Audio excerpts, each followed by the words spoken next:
നിങ്ങൾ ഈ ആയത്തെ വിശദീകരിക്കണം. വിശദീകരിക്കണം. അള്ളാഹുവിന്റെ റസൂലിനോട് ഇങ്ങനെ പറയാൻ കാരണമുണ്ട്. നിങ്ങൾ വിശദീകരിക്ക്. ഞാൻ പറഞ്ഞ പോലെ പറഞ്ഞിട്ട് നിങ്ങൾ തള്ളിയ ഇതിനെപ്പറ്റി ഒന്ന് പറയാണ്ട് പോയാൽ ശരിയാവില്ല. ഒരു വിഷയം പറഞ്ഞാ അതിന്റെ അവതരണ പശ്ചാത്തലം പറയുന്ന ഒരു സംഭവമുണ്ട്. എന്താ സംഭവം? നിൽക്കെ ബനി മുസ്തലക്ക് യുദ്ധം നടക്കുക.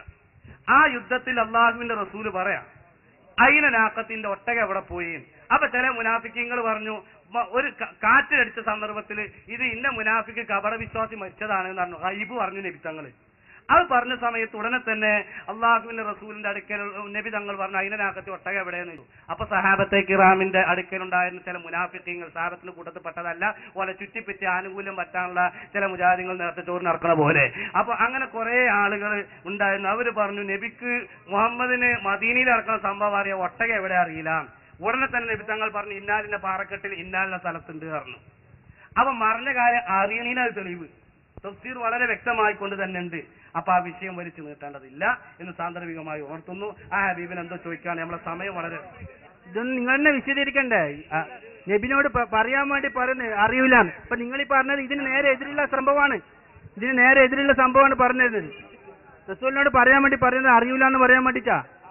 അതെ, റസൂലോ അദൃശ്യം അറിയോ അറിയൂലേ എന്നതല്ല, അറിയും എന്നാണ്.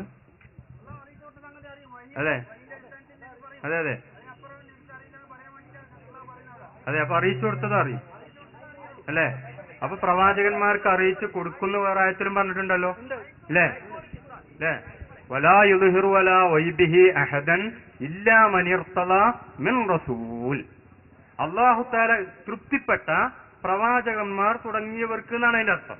അല്ലെങ്കിൽ റസൂൽ മാത്രം ആയത്ത് ഫുൾ ഓതിയ എന്താ മനസ്സിലാവും, എന്താ സംഭവം മനസ്സിലാവും. ഇല്ല അതിന്റെ ബാക്കി ഭാഗം കൂടി ഓതിയാൽ മനസ്സിലാവും, സംഭവം മനസ്സിലാവും എന്താണ്. അതായത് റസൂലിന് ആവശ്യം അറിയോ അറിയില്ലേ എന്നാണ് ഇപ്പൊ നമ്മൾ അഭിപ്രായം. അങ്ങനെയല്ല, അള്ളാഹു അറിയിച്ചു അല്ല തലക്കെന്ന് പറയാണ്. അതിലെ വിഷയം തീരുമാനമാവുള്ള അതിനാണ്. മറ്റെങ്ങനെ അങ്ങനെ ഇങ്ങനെ കൈയൊട്ടിയാൽ തീരുമാനമാവില്ലല്ലോ. തീരുമാനാക്കാനാ ഞാൻ പറയും. പ്രവാചകന് അദൃശ്യം അറിയോ അറിയില്ലേ? അതിൽ അഹ്ലു സുന്നത്തി വൽ ജമാഅത്തിന്റെ വിശ്വാസം അറിയും എന്നാണ്. എങ്ങനെയൊക്കെ അറിയും? ഞാൻ വിശദീകരിക്കാം. എങ്ങനെയൊക്കെ അറിയും? വഹി കൊടുത്താൽ അറിയും. ഇത് പറയാനുള്ളൊരു മാർഗം. പിന്നെ ഞാൻ നേരത്തെ വായിച്ചു, അറിയാനുള്ള ഒരു കഴിവും റസൂലിനുണ്ട്. അതാണ് ഒരു കഴിവ് കൊണ്ട് ഏത് ആകാശത്തേക്ക് കാണും, മലക്കുകളെ കാണും. മലക്കുകളിന് വൈബാണല്ലോ. ജിബ്രീൽ അലൈഹിസ്സലാം പേരാ വൈബ. ജിബ്രീൽ എന്ന നമ്മൾ കാണൂല, അതേ സമയത്ത് റസൂലിന്റെ കണ്ണുകൊണ്ട് കാണും. അപ്പൊ വഹിയ കൊണ്ട് മാത്രമല്ല, റസൂലിന്റെ ചില കണ്ണുകൊണ്ട് വഹിയെ കാണാനും വഹി കേൾക്കാനുള്ള കഴിവ് കാതിനും അതുപോലെ തന്നെ കാണാനുള്ള കഴിവ് കണ്ണിനും, ലോഹുൽ മഹ്ഫൂദിൽ ഉള്ളത് വരെ എന്താണെന്ന് ഇവിടെ നോക്കി വായിക്കാനുള്ള കഴിവ് റസൂലിനുണ്ട് എന്നാണ് നേരത്തെ ഞാൻ വായിച്ച ഉദ്ധരണിയിൽ ഉള്ളത്.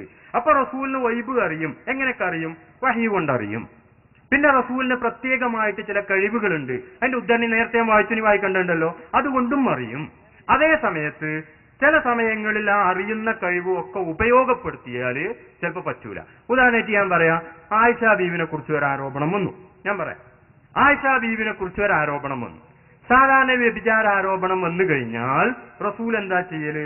ലാഹിർ അനുസരിച്ച് തീരുമാനമെടുത്തിട്ട് നിയമം പാസാക്കലാണ്. അതേ സമയത്ത് ഇമാം ബുഖാരി ഉദ്ധരിച്ച ഹദീസിലുണ്ട്, വമാ അലിംതു മിൻ അഹ്ലി ഇല്ലാ ഖൈറാ. ഈ ആയത്ത് ഖുർആൻ ഇറങ്ങുന്നതിന് മുമ്പ് തന്നെ റസൂൽ പറഞ്ഞിട്ടുണ്ട്, എന്റെ ഭാര്യയിൽ നിന്ന് ഖൈറല്ലാതെ ഞാൻ അറിയുന്നില്ല. പക്ഷെ അവിടെ അദൃശ്യം ഉപയോഗിച്ച് തീരുമാനം എടുത്ത ഒപ്പുള്ളവരിന് എന്താ പറയാ? നമ്മൾ ആളുകളൊക്കെ കുടുങ്ങിയ തലവെട്ടലും മറ്റും. റസൂലിന്റെ കുടുങ്ങിയപ്പോ പേതായി അവിടെ ഇൽമുൽ വൈബ് കൊണ്ട് പറഞ്ഞു പറഞ്ഞ ഒട്ടാകെ ആക്ഷേപം വരും. അതുകൊണ്ട് ഇത്തരം മസ്ലഹത്തുകൾ പരിഗണിച്ച് അറിഞ്ഞാലും അറിയാത്തതുപോലെ ലാഹിർ അനുസരിച്ച് റസൂൽ നിൽക്കും. അതുകൊണ്ട് അവിടെ ഒന്നും അറിഞ്ഞിട്ടില്ല എന്ന് വെക്കാൻ പറ്റൂല. അതാ വമാ അലിംതു മിൻ അഹ്ലി ഇല്ലാ ഖൈറാ എന്ന് പറഞ്ഞത്. അപ്പൊ റസൂല് വൈബ് അറിയും എന്നാണ് നമ്മളെ വിശ്വാസം. എങ്ങനെയൊക്കെ അറിയും? വഹി കൊണ്ടറിയും. റസൂലിന് പ്രത്യേകമായ ചില കഴിവുകൾ കൊണ്ടും അറിയും. പക്ഷെ എല്ലാ സ്ഥലത്തും ആ കഴിവ് ഉപയോഗപ്പെടുത്തിക്കൊള്ളണം എന്നില്ല, ചില മസ്ലഹത്തുകൾക്ക് വേണ്ടി. ഇക്കാര്യം മഹാനായ ഇബ്നു ഹജറുൽ ഹൈതമി റഹ്മഹുല്ലാ, ഇബ്നു ഹജറുൽ അസ്ഖലാനി റഹ്മഹുല്ലാ തുടങ്ങിയ ധാരാളം പണ്ഡിതന്മാർ വിശദീകരിച്ചതുമാണ്. പിന്നെ ഈ ആയത്തിൽ പറഞ്ഞത് എന്താകും കൂടെ ഞാൻ പറഞ്ഞുതരാം.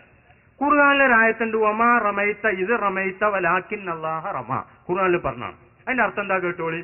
വമാ റമൈത നബിയെ തങ്ങൾ എറിഞ്ഞിട്ടില്ല, ഇത് റമൈത നിങ്ങൾ എറിഞ്ഞ നേരത്തെ നിങ്ങൾ എറിഞ്ഞിട്ടില്ല. ഖുർആനിൽ പറയേണ്ട വിഷയപ്പോൾ നമ്മൾ ഇവിടുന്ന് ഒരാളോട് നിങ്ങൾ എറിഞ്ഞപ്പോ നിങ്ങളല്ല എറിഞ്ഞെന്ന് പറഞ്ഞാൽ ആ ആളെ കുറിച്ച് നിങ്ങൾ എന്താ വിലയിരുത്തുക? ഒമാ റമൈത്ത നിങ്ങൾ എറിഞ്ഞിട്ടില്ല, ഇത് റമൈത്ത നിങ്ങൾ എറിഞ്ഞ റയത്ത് നിങ്ങൾ എറിഞ്ഞിട്ടില്ല. എന്താണ് ഇപ്പൊ പറഞ്ഞതിന്റെ അർത്ഥം? ഖുർആനിൽ പറയേണ്ട വിഷയം അപ്പത് വലാകിന്നല്ലാഹ റമാ, എങ്കിലും പടച്ചവനാണ് എറിഞ്ഞത്. ഇവിടെ മണ്ണ് വാരിയപ്പോ പടച്ചവനാ.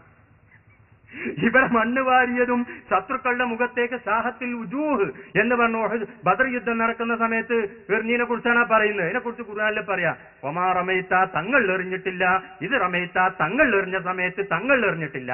ഈ ആയത്തിന് എന്തർത്ഥാണോ വെക്കേണ്ടത് അതേ ശൈലിയിലുള്ള ഒരു ആയത്താണ് ലാ അംലികു ലിനഫ്സി ലർറൻ നഫുൻ വലാ ലർറൻ ഇല്ലാ മാഷാ അല്ലാഹ്. അതെനിക്ക് സ്വന്തമായിട്ട് എനിക്ക് ഒരു കഴിവും ഇല്ല, എല്ലാ കഴിവുകളും അള്ളാഹു നൽകുന്നതാണ്.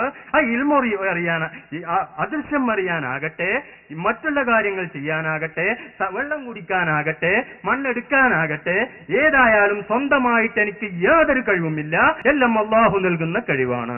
വാന്നൽ ഖുവ്വത്തലില്ലാഹി ജമിയ. ഇല്ലെങ്കിൽ ആയത്തിന് നമ്മളെങ്ങനെ അർത്ഥം വെക്കുക? റസൂൽ ഇങ്ങനെ പിടിവാരി മണ്ണേറിയിട്ട് ഇങ്ങനെ എറിഞ്ഞ അതിനെ കുറിച്ച് ഖുർആൻ പറയാനത് നിങ്ങൾ എറിഞ്ഞിട്ടില്ല, നിങ്ങൾ എറിഞ്ഞ നേരത്ത് എന്താ പിന്നെ അർത്ഥം വെക്കുക എന്ന് പറഞ്ഞാൽ നബിയെ തങ്ങൾ സ്വന്തം കഴിവുകൊണ്ടല്ലേ എറിഞ്ഞ്, അത് എറിയാനുള്ള കഴിവും മണ്ണെടുക്കാനുള്ള കഴിവും ഒക്കെ ഞാൻ തന്നതാണ് എന്നാണ് അതിന്റെ അർത്ഥം.